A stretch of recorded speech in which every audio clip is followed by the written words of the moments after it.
Oh, I'm not going anywhere. You can decide if that's good or bad. Hello players, come on in, take off your pants, get comfy, put down your overpriced RGB gaming mouse and relax, because we refuse to take ourselves seriously. Or grow up. Penis. See? Although we're not grown up, this show isn't for kids. It isn't for kids, which means that this show is not appropriate for anybody who Dr. Disrespect DMs. Oh, the internet never forgets. He did the thing. He did the bad thing. But anyway, we are back. I am healed. Now I'm not thinking too straight, so we're back to normal. As always, I look forward to your comments. I find the best way to post them is before fully thinking them through. That's how I make these videos.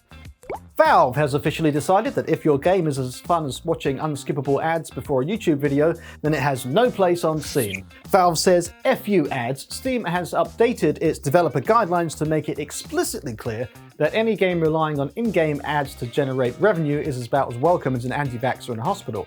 No more watch this ad to continue or view this 30-second video clip to get 10 coins. Well, apparently someone at Valve finally realized that people don't want to be forced into an episode of Black Mirror just to play a goddamn mobile port, where they try to make you swipe with a mouse. Yeah, those games suck. Product placement, that's still fine, so your generic racing game can still have Red Bull cans laying around like a drunk esport player's bedroom. And paid promotions? Yeah, sure, go nuts. Set out like a Twitch streamer who just discovered NordVPN. But making players watch an ad before they can respawn? Yeah, that shit is officially illegal in the Kingdom of Gaben. From the screams of the developers, what about my free-to-play trash fire? Now, if you're a developer who was banking on getting rich by making players grind for an hour or watch 15 Subway commercials, this is probably not a good day for you.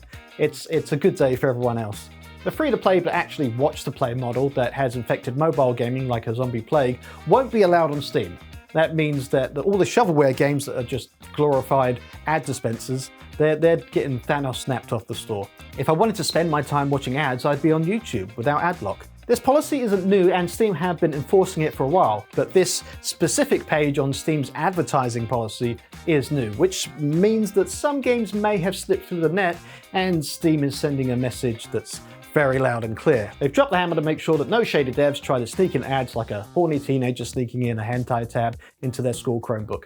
Steam is still a wild west of shovelware sometimes, but at least now it won't be an ad-infested wild west of shovelware. But Steam's good guy cleanup continues. Steam has another new warning, for us players this time, saving you from buying digital corpses.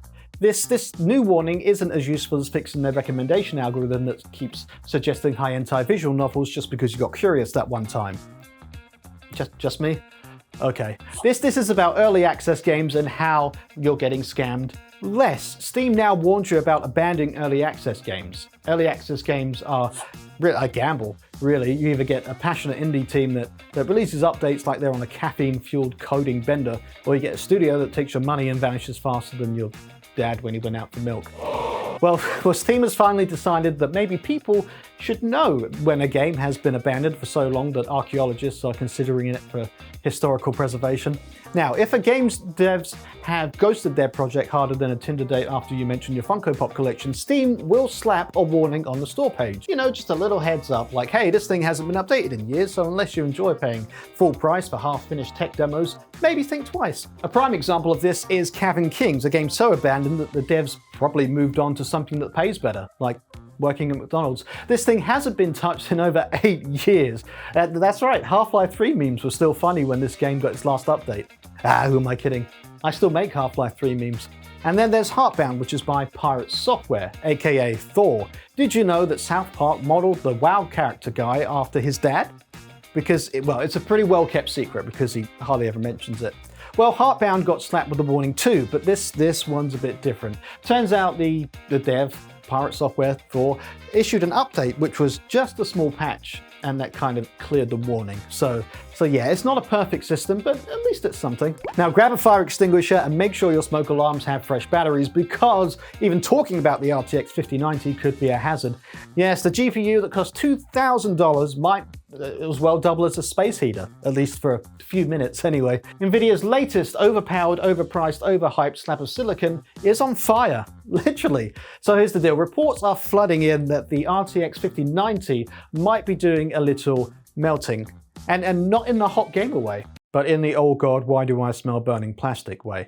The RTX 5090 now with free pyrotechnics. First, the user on Reddit was just playing Battlefield 5, a game that came out so long ago that people were still arguing over The Last Jedi, when they noticed a burning smell. Surprise! Their power cable had melted on both ends like an overcooked DLSS marshmallow. But this wasn't some sketchy TeamU back alley GPU, this was the RTX 5090 Founders Edition, with official improved power connector that was supposed to prevent this exact thing from happening. Nvidia basically slapped a "now with 15% less spontaneous combustion" sticker on it. And guess what? It still combusted. Spontaneously. Another YouTuber, very different from me, Churro Chuchu, had the same experience. He plugged in his brand new RTX 5090, hit the power button, and boom! His cables turned into molten spaghetti. Nvidia, are you okay? Are you seeing this? Blink twice if you need help. According to Der Bauer, the German overclocking wizard, the problem is stupidly simple. One tiny wire is taking way more power than it should, which is basically turning it into a mini sun. How bad is it? Well, using his thermal camera, Der Bauer found that just after 4 minutes, the power socket on the GPU hit 90 degrees Celsius. I don't know what that is in freedom units, which is already bad, but the PSU side socket, that hit 140 degrees. That's hot enough to cook a f***ing egg. The $2,000 GPU might just be a budget air fryer now. So what has Nvidia done about this? Absolutely bugger all. No recall, no statement, not even a working on it tweet. They're just chilling out while RTX 5090 owners are playing a real-life version of Keep Talking and Nobody Explodes. Now, some high-end PC builders like Falcon Northwest have tested their own 5090s and claim that they can't reproduce the problem. So either this is an inconsistent issue, or Falcon Northwest have been blessed by the GPU gods and everyone else is just living in Chernobyl Simulator 2025. Look, I know some people out there have more money than brain cells, and you'll still drop $2,000 on this GPU because you need to flex on 14-year-olds in Minecraft RTX. I don't have brain cells. Or money. Speaking of which, there's an extra news story on my Patreon. But unless you're actively trying to heat your room by setting your PC on fire, maybe, just maybe, wait a bit before buying one of these. Or at the very least, don't plug it into anything flammable. And if you've already got one, well, you might want to keep an RGB bucket of sand next to your gaming setup, just in case. Very quick story now. United Health hired a defamation law firm to go after social media posts criticizing the company. Now there's a very easy solution for this. United Health, if you stop being a dick, but the bad kind, then people won't say bad things. And if you could stop killing people, that would also be good. Now, buckle up, we are taking a Jeep drive into one of the worst ideas the auto industry has ever had. Worse than the Pontiac, BMW heated seats, or whatever the fuck Tesla's doing. Jeep, Dodge, Chrysler, and Ram, aka Stellantis, have decided that driving wasn't annoying enough, so they have added full-screen pop-up ads to your dashboard. Yeah, so imagine this, you're at the red light, you glance at your screen to check your GPS, and suddenly, BAM! Instead of directions, you get a full-screen ad for extended warranty. Yeah, nothing says trust our vehicles like aggressively reminding you that you need to buy more coverage in case they explode. And no, you can't ignore it. You have to manually close the ad before you can get back to, actually driving. This is real. This is happening. Jeep is officially in Jeep shit because no one should buy a Jeep after this unless they want to bend over and take it cheap. Stellantis claims that these ads are part of a contractual agreement with SiriusXM because apparently paying for a new car wasn't enough. They also need to squeeze out every last penny while you're stuck in traffic. And in case you're wondering if they plan to fix this, Jeep's official response was basically, just hit the X button and it will close it. Problem solved. Wow. Amazing. Imagine if every time you stopped at a red light, someone ran up to you with your window and screamed a sales pitch until you physically punched them in the face to make them stop. That's Jeep. That's Jeep now. What's next? Ad-supported seatbelts? If Stellantis gets away with this, then we're just a few years away from braking. Brought to you by Burger King, because nothing stops you like a Whopper. If you own a Jeep, Dodge, Chrysler, or Ram and see these ads, congratulations, you are now the proud owner of a moving billboard that you paid for. And if you're thinking about buying one of these cars, maybe consider literally anything else, even a Cybertruck. Driving is already stressful enough, and we don't need capitalism hijacking our dashboards too. Sony decided to go AFK for a day. PSN went dark for 24 hours, leaving millions of PlayStation users sitting in front of their TVs like a disappointed Sims waiting for their next command. Friday the 7th of February, 6 PM Eastern, reports of PSN going down started flooding social media. Call of Duty players started to panic because Double XP Weekend is now a glorified loading screen simulator. Anyway, 8:45 PM, Sony wakes up and the official PlayStation account tweets, "We are aware of some users may be experiencing issues with PSN." Might, buddy. 10,000 Reddit comments are calling for Sony's head. This isn't some users, this was everyone. This is like the Titanic tweeting, "Oh, some passengers may be experiencing mild water exposure." Now, Saturday, 14 hours in, PSN is still dead and gamers are still mad. Meanwhile, people are digging up PlayStation's worst moments, reminding us all of the legendary hack from 2011 that left 77 million accounts compromised and PSN down for 23 days. So hey, at least it wasn't that bad. Well, yet. Saturday afternoon, gamers went into full riot mode. The PSN down hashtag trends worldwide and Sony continues to say nothing. Even developers start apologizing on Sony's behalf.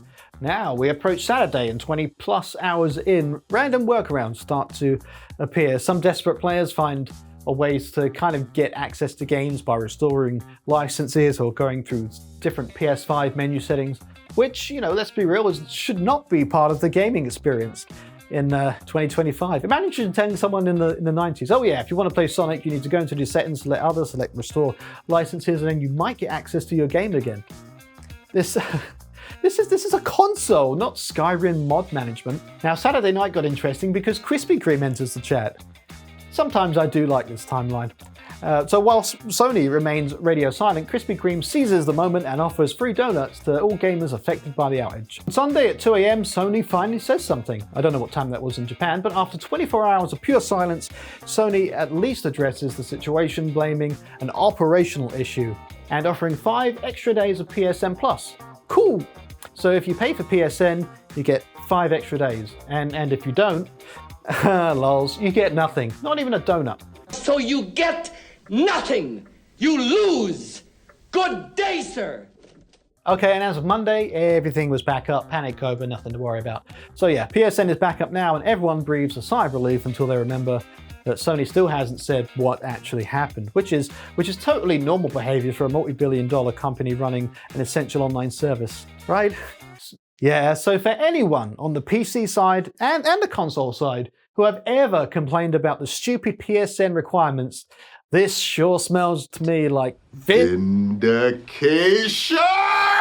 Now at this point, the only thing less reliable than PSN is the Bethesda game at launch.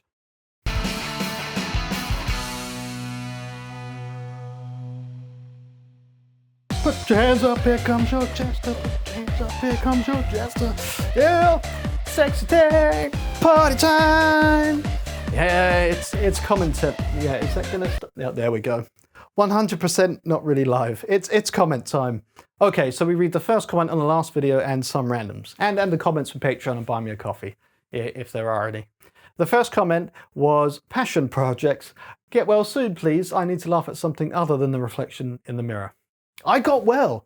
Yeah, so I got COVID for the first time, and the last couple of weeks were pretty rough. But I guess it just didn't want to be inside me any longer. This is the first comment from the video before. Dan the Lion Onyx. Is it just me? Do you kind of look like Andrew Scott? Would explain the channel name. I'm going to repeat my reply because I think that's pretty good. Yeah, so I've had Andrew Scott, Richard Gadd, Steve Buscemi. Maybe this is just the default face on God's character creator screen. Toasted meat, PSN or not, if buying isn't owning, I'm sailing the high seas forevermore. Damn right. We nearly didn't have PSN this week. It wasn't as bad as 2011 the PSN outage then, but that lasted 23 days and I couldn't play with anything, only myself. It was a long 3 weeks. It was a good 3 weeks. Okay, now's a good time to go. Stay sexy and be excellent to each other. I watched the documentary on how ships are put together. Riveting.